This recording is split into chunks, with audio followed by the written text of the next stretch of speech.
Estudiantes de segundo grado de secundaria, sean bienvenidas y bienvenidos a una sesión más de Aprende en Casa, en la asignatura de Ciencias Física. Yo soy el maestro Antonio Campos Auxillo y en esta ocasión me acompaña Nadia Jiménez. Bienvenida. Muchas gracias, maestro. Es para mí un placer participar en una sesión más de Aprende en Casa. Deseo que todas y todos los que nos ven sigan aplicando las medidas de prevención recomendadas por nuestras autoridades sanitarias para mitigar la propagación del virus, como el lavado frecuente de manos y el uso correcto del cubrebocas. De esta manera nos podremos reunir más pronto en nuestro salón de clases. Estudiantes, en esta sesión hablaremos de un físico muy importante en la actualidad, Stephen Hawking. El propósito de esta sesión es reconocer las aportaciones de Stephen Hawking a la ciencia. Nos esperan cosas sorprendentes por compartir con las y los alumnos acerca de este científico que se destacó por sus propuestas teóricas que han repercutido en la manera de entender el universo. Muy bien, como siempre, es importante que tengan a la mano su cuaderno, lápiz o bolígrafo, para que anoten las ideas principales, así como las dudas y reflexiones, que surjan a partir de la revisión del tema. Si tienen discapacidad visual, preparen hojas Ledger, punzón y regletas, pero principalmente necesitamos de toda su atención. Tomen en cuenta que uno de los aspectos que propicia el aprendizaje es la curiosidad. Nunca lo olviden. Vamos a iniciar por comentar acerca del origen e infancia de Stephen Hawking. Este científico nació en Inglaterra, en la ciudad de Oxford, el 8 de enero de 1942. Curiosamente, en ese día se cumplieron 300 años de la muerte de Galileo. Le tocó nacer en circunstancias difíciles, derivadas de la participación de Inglaterra en la Segunda Guerra Mundial. Sin embargo, pudo cursar sus estudios básicos y a los 17 años ingresó a uno de los colegios más antiguos de la Universidad de Oxford, donde se tituló como físico en 1962. En esa época, era un chico que llevaba una vida común y se caracterizaba por su brillante inteligencia, además de su interés por las ciencias, que lo llevó a estudiar un doctorado en cosmología en la Universidad de Cambridge. Lamentablemente, tuvo que acudir al médico a raíz de un accidente de patinaje y le diagnosticaron un grave trastorno degenerativo neuromuscular. Tenía 21 años cuando le dijeron que, debido a su enfermedad, su esperanza de vida apenas alcanzaría un par de años, además de que la limitación de su movimiento aumentaría considerablemente. Sin embargo, esta dificultad motriz no restringió su intelecto y pudo continuar con sus estudios. Como bien dice, maestro, pareciera que esta enfermedad degenerativa no afectó su capacidad cognitiva, ya que terminó un doctorado en 1966. Efectivamente, Nadia, Hawking no se detuvo. Al contrario, desarrolló un gran interés sobre el universo, en especial por los agujeros negros y la teoría de la relatividad como objeto de estudio. Pero no olvidemos que, al igual que Albert Einstein, Hawking también buscaba encontrar una ley que unificara todas las leyes físicas, una teoría que lo explicara todo. Su vida profesional se centró en comprender el origen y la naturaleza más profunda del universo. Ahora que mencionas esa similitud con Einstein, también coincidió con Isaac Newton en una de sus actividades profesionales, ya que en 1980, mientras seguía sus investigaciones acerca de los agujeros negros, Stephen Hawking obtuvo la cátedra lucasiana de matemáticas de Cambridge, distinción concedida a eminencias, entre las que se encontraba Isaac Newton. Resultan interesantes estas coincidencias con grandes científicos.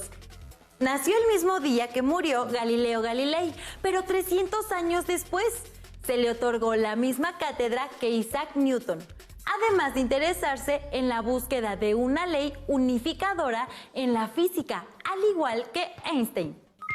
Por otra parte, Stephen Hawking sorprende con la publicación de su libro Breve Historia del Tiempo, que trata conceptos de relatividad, física cuántica, el Big Bang y otros temas científicos, pero principalmente se enfoca en los misterios del universo.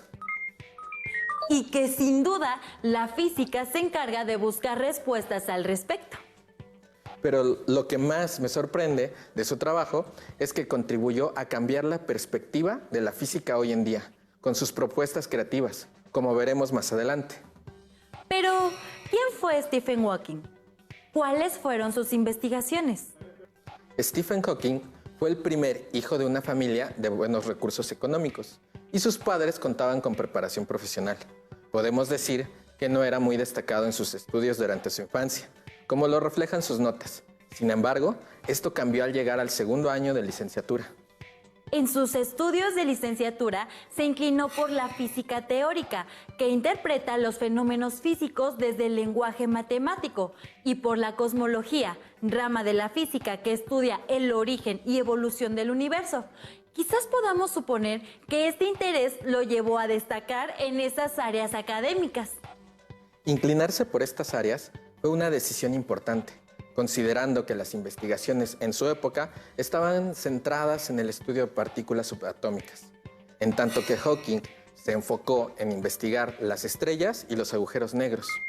Hay que mencionar que en ese entonces los agujeros negros representaban un misterio para los científicos, quienes suponían que debían ser regiones del espacio en una concentración de masa tan elevada que debían generar una gravedad increíblemente grande, tan grande que la materia no puede escapar de su atracción, ni la luz.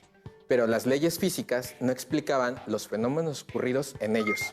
Como lo mencionó profesor, Stephen Hawking tomó los trabajos de Albert Einstein como base y desarrolló teorías muy complejas a partir de la física cuántica para explicar la naturaleza de los agujeros negros. Sus contribuciones al estudio de estos objetos ayudaron a vislumbrar que desde la física cuántica podían ser interpretados. Según la teoría que propone Hawking, los agujeros negros no son del todo negros, sino que emiten radiación, llamada radiación de Hawking. En dicha teoría de la radiación o radiación de Hawking, también señaló que los agujeros negros, además de emitir energía, pueden perder materia o parte de su negritud e incluso desaparecer. Esto se podía demostrar matemáticamente. Hoy en día, muchos científicos respaldan esa idea. Asimismo, se considera una de las más importantes aportaciones que contribuyó a un cambio en la forma de ver el universo, que relacionaban conceptos de la teoría cuántica con la relatividad general, la gravedad y la termodinámica.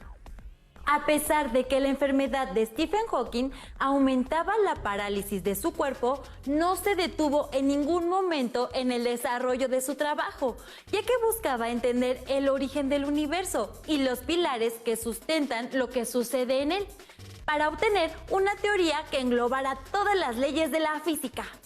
Buscaba lo mismo que Albert Einstein en su momento. Un reto mayúsculo que implicaba relacionar campos de la física tan distintos entre ellos: la mecánica, la física cuántica, la relatividad, la termodinámica, el electromagnetismo y, en definitiva, todas las fuerzas que se observan en el cosmos. Lamentablemente, Stephen Hawking no lo consiguió, pero eso sí, dejó el terreno preparado para que futuras generaciones sigan en busca de este objetivo. Quizás la o el próximo Stephen Hawking nos esté viendo en este momento. No lo dudaría, ya que ustedes que nos ven tienen mucho potencial que pueden desarrollar. Y al igual que Hawking, podrían pasar algunos años para expresarlo. Antes de continuar hablándoles sobre las demás aportaciones de este maravilloso físico teórico, recuperemos algunas ideas sobre la teoría de la gran explosión o Big Bang en el siguiente video.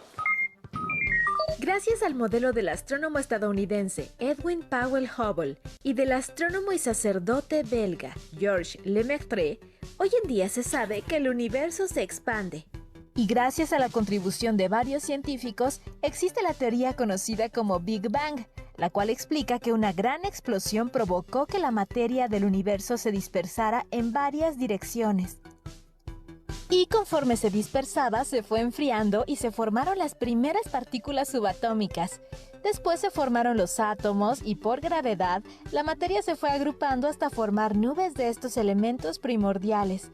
Algunas nubes crecieron tanto que empezaron a surgir estrellas y galaxias. La teoría del Big Bang se basa en la teoría de la relatividad general de Albert Einstein. Entonces, ¿qué hubo detrás de la teoría del Big Bang? El científico soviético Alexander Friedman retomó la teoría de la relatividad y demostró que en un momento de la creación del universo, un punto de materia infinitamente pequeño, de altísima densidad y una determinada temperatura ocasionaron una gran explosión, la cual se expandió en varias direcciones. Después, el astrofísico ucraniano George Gamow puntualizó que si el universo se había originado de una gran explosión, era posible detectar la radiación que ésta había producido. Posteriormente, Gamow se trasladó a los Estados Unidos y ahí conoció al científico Ralph Alpher, quien demostró matemáticamente que el universo había nacido de una explosión hace 14,000 millones de años aproximadamente. En colaboración, Gamow, Ralph Alpher y Robert Herman redactaron un artículo en el cual declararon que en el espacio podían encontrar la radiación de la explosión de origen o radiación de fondo, y que ésta tenía una temperatura de menos 268 grados centígrados. Gracias a esta declaración, a través de los años, han tenido un lugar muy diversos avances tecnológicos, entre otras cosas, para mejorar las antenas y los satélites que han permitido obtener imágenes cada vez más específicas de este fenómeno. En el artículo titulado El origen de los elementos químicos, Gamow expuso cómo tras la explosión se formaron electrones, positrones, mesones, bariones, neutrinos y fotones, entre otros componentes del átomo, y a partir de estos, los protones y neutrones se quedaron en los núcleos. Cabe resaltar que dada su carga eléctrica, los electrones se organizaron alrededor de ellos. No te equivoques. ¿Yo? Ahora que ya recordamos la teoría del Big Bang que explica la formación del universo, nuestras alumnas y alumnos se preguntarán cómo se relaciona esto con Stephen Hawking. Permítame comentarles la relación. Las investigaciones y estudios que Stephen Hawking realizó acerca de los agujeros negros le sirvieron también para confirmar que el universo debía tener inevitablemente un inicio. Y posiblemente se preguntarán, ¿cómo lo confirmó? Si hasta ese momento solo se hablaba de una hipótesis. Pues bien, él afirmaba que el Big Bang era, al fin y al cabo, un agujero negro al revés. Por lo tanto, se podían aplicar las mismas fórmulas matemáticas que habían usado para estudiar estos cuerpos celestes y así confirmar, de manera teórica, la existencia de una gran explosión que provocó el nacimiento del universo. Para aquellos que le cuestionaban qué había antes de que este fenómeno sucediera, Stephen Hawking respondía: esto es como preguntarse qué hay más al sur del Polo Sur. De esta manera, el Big Bang dejó de ser una hipótesis, pues ya tenía fundamentos matemáticos. Quienes lo conocieron comentan que debido a sus limitaciones físicas, relegaba a sus estudiantes el desarrollo de fórmulas matemáticas mientras el científico se concentraba en el desarrollo de sus planteamientos. Ustedes que nos ven, consideren que para que Hawking, tanto el Big Bang como lo que ocurría en los agujeros negros eran singularidades, por lo que dedicó gran parte de su vida a estudiarlas. Una singularidad es un punto concreto del universo en el que la curvatura del espacio-tiempo se hace infinita. Esta idea es difícil de comprender, aunque se puede tratar de concebirla, imaginando un objeto de una masa tan grande que incluso sea infinita, que por lo tanto genere una gravedad también infinita, deformando totalmente el tejido espacio-tiempo en el que se encuentra. Es el fenómeno que supone ocurre en el interior de los agujeros negros. Sin embargo, como no podemos acceder a su interior ni somos capaces de ver lo que sucede dentro, las singularidades solo pueden concebirse mediante teorías e hipótesis. De esta forma, basó su trabajo utilizando su imaginación para llevarla a procesos matemáticos que le permitieran explicar el universo. ¿Sabes, Nadia? De pequeño crecí viendo películas donde se podía viajar en el tiempo. Incluso creo que actualmente debe haber algunas que traten esa idea. Creo que sí. Yo también he llegado a pensar que estos viajes serían posibles. Dejo volar mi imaginación al pensar en algunas de las ideas que planteaba Albert Einstein relacionados con la cuarta dimensión. que justo corresponde al tiempo, además de lograr velocidades cercanas a la luz. Pero todo eso se encuentra en debate, pues Hawking declaró que en el universo las leyes de la física impiden los viajes en el tiempo. Dijo que el universo tiene alguna manera de evitar que un objeto material se mueva a través de la cuarta dimensión, es decir, se desplace en el tiempo. Una mala noticia para los amantes de la ciencia ficción. Hasta para mí fue una mala noticia. Sin embargo, coincido en que tuvo razón al decir que el universo se protegiera de esta manera. Les comento que Stephen Hawking ideó una experiencia sencilla y hasta divertida para comprobar si se podía viajar en el tiempo. El 28 de junio de 2009, en un salón de la Universidad de Cambridge, en Inglaterra, el científico organizó una fiesta en la que se dispuso de su bebida favorita y aperitivos. Con todo preparado, se mantuvo esperando hasta medianoche, sin que ninguna persona se presentara. La idea era realizar y divulgar la invitación hasta después del evento, misma que decía: usted está cordialmente invitado al evento para viajeros del tiempo, organizado por el profesor Stephen Hawking. Además de especificar el lugar y el tiempo exacto. Si hubiese llegado algún invitado, sería para él la prueba de la existencia de viajeros en el tiempo. Pero no ocurrió así. Sería fantástico saber qué podría pasar si esto fuera posible. Pero por ahora, los invito a observar el siguiente recurso audiovisual para recordar los componentes del universo que maravillaron e interesaron a Hawking. Vamos. El universo está formado a gran escala por galaxias y conjuntos de estas. Una galaxia es una agrupación de gases, polvo y estrellas. Las galaxias pueden ser de diferentes formas, tamaños y colores. En 1936, el astrónomo estadounidense Edwin Hubble clasificó las galaxias de acuerdo con su apariencia visual en 3 formas básicas: espirales, elípticas e irregulares. Solamente el 5% de las galaxias se clasifican como irregulares. Las estrellas son esferas luminosas de gas cuyos componentes principales son el hidrógeno y el helio. Aunque hasta ahora es casi imposible saber cuántas estrellas existen, los astrónomos estiman que una galaxia puede tener 100,000 millones de estrellas y que en el universo existe ese mismo número de galaxias. Como podemos ver, las estrellas presentan diferente luminosidad, diferentes colores y diferentes tamaños. La luminosidad o brillo depende de la cantidad de energía que despiden y de la distancia a la que se encuentran de la Tierra. La diferencia de colores se debe a su temperatura.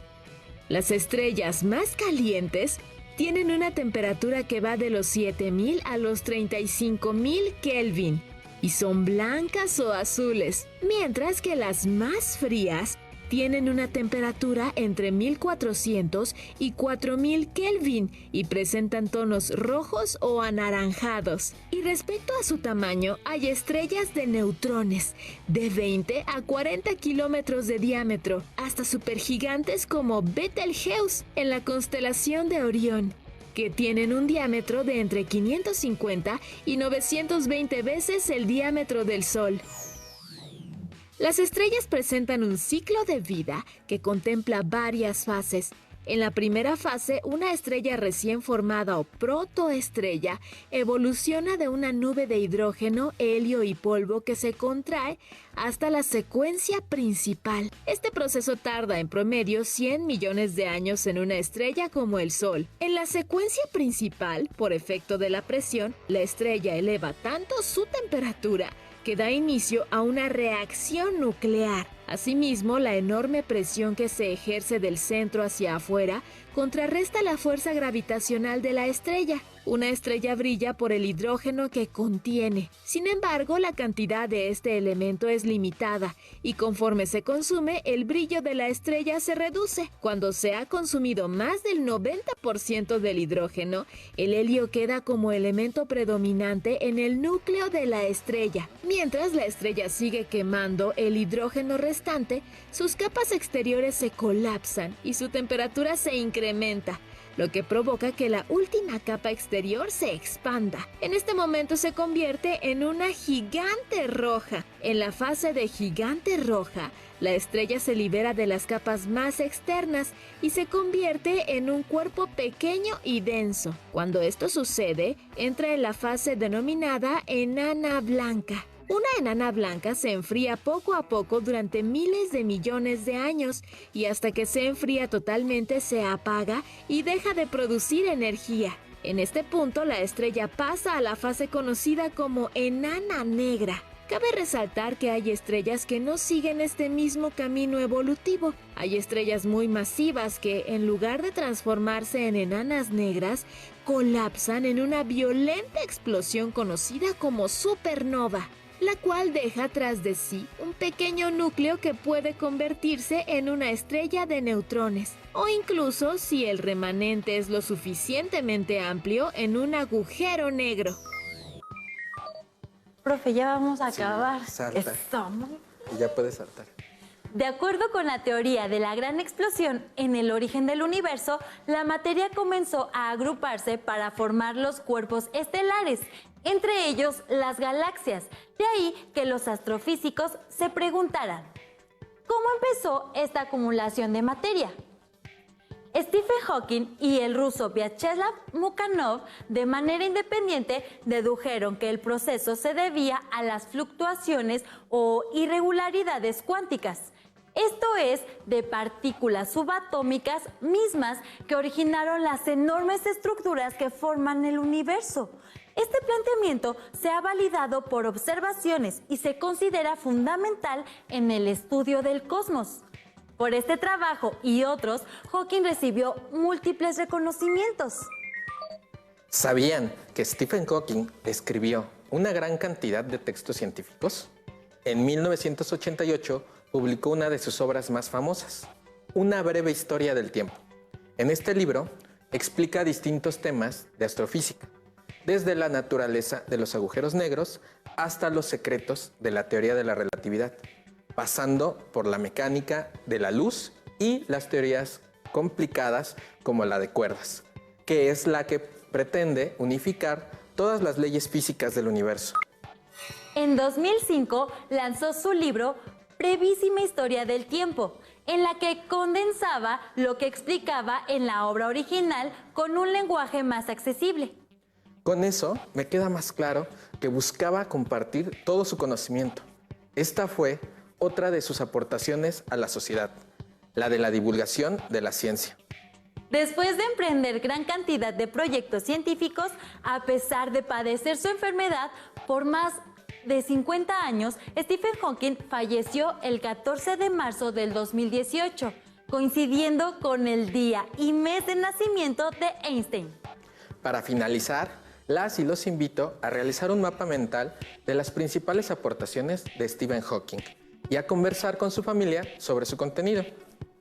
Recuerden consultar su libro de texto, así como investigar y resolver las dudas que hayan surgido a lo largo de esta sesión.